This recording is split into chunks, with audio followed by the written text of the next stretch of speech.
Transcription number 11. Ready? Start. Sir, several questions raised regarding the Defense Ministry and the External Affairs and Irrigation Ministries have been clarified by my colleagues from those ministries. My task, therefore, has been simplified to that extent. Before I go to the questions, financial and economic, raised by several honorable members, I should like to clarify one or two points which are more administrative than economic or financial.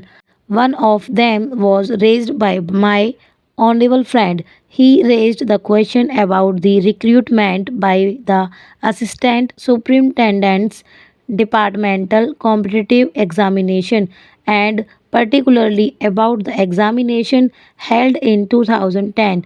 He said that about rupees 6 crores were spent for the 2010 examination and later it was declared that no vacancies were available. He therefore suggested that a definite producer should be there and the examination should be held according to the vacancies declared in advance and all persons who have qualified in that examination should be eligible for promotion or for appointment. Para. Sir, I do not know whether the honorable member knows how these vacancies are filled. He probably refers to the section officers grade in the Central Secretariat Service. This is filled 50% by direct recruitment and 25% by departmental competitive examination open to the assistants, the next lower grade, and the rest 25% by promotion of the assistants on the basis of seniority subject to fitness. The examination, therefore, that he was referring to was a departmental competitive examination for filling 25% of the vacancies.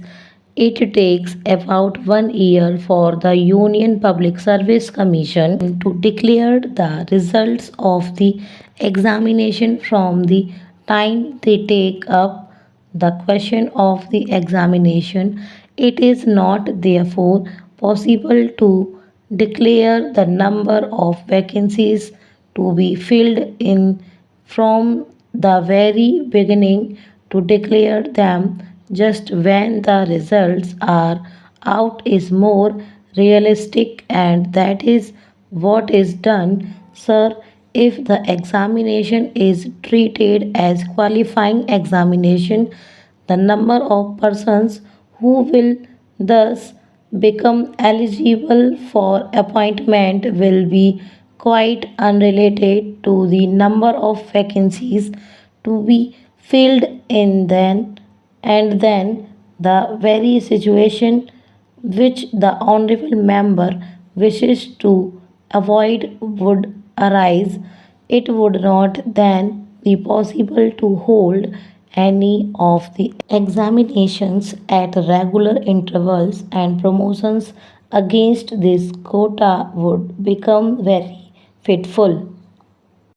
The honorable member also suggested that the rules for recruitment and promotion, etc., should be uniform for all ministries, whether participating in the Central Secretariat Service scheme or not.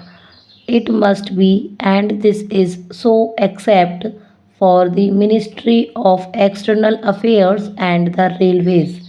These have different rules, but these rules are very much similar and there is not much difference. But because these persons are recruited for different purposes and by different agencies, they are separate. Therefore, his purpose in saying that there should be uniformity is almost carried out. The only difference is that the Ministry of Home Affairs does not control the services in these two ministries. Para. Then sir, questions were raised about backward areas and the backward states, and also about the city of Kolkata. If the budget is properly scrutinized, it would be found that assistance is provided for the states, particularly the backward states, and the Finance Commission, which access the overall requirements of the states, takes this into consideration and makes its recommendations, which are carried out every time the Finance Commission's recommendations are received, and they are received periodically according to the Constitution. Sir, I would like to give the total amount paid to the states on this account. Para. The main objective of planning is to create conditions in which living standards are raised in a sufficiently reasonable level and all citizens are given full and equal opportunity for growth and service. The plans seeks to provide a balanced emphasis on increase in production and employment. The development plans are thus accepted as the means for ensuring equitable development in the field of social services. There is no reason to suppose that the needs of the less fortunate or prosperous states are being neglected, but it would not be proper to accept that all these differences could be wiped out now immediately. It must be seen whether we are going towards that very end or not.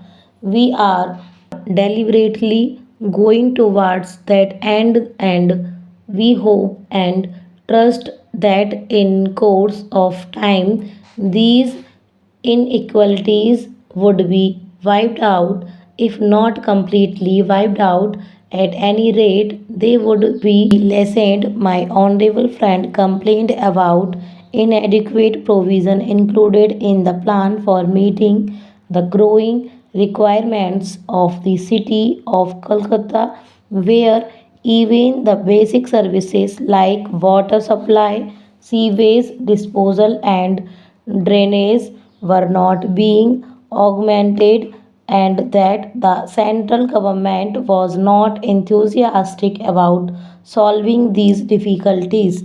Stop.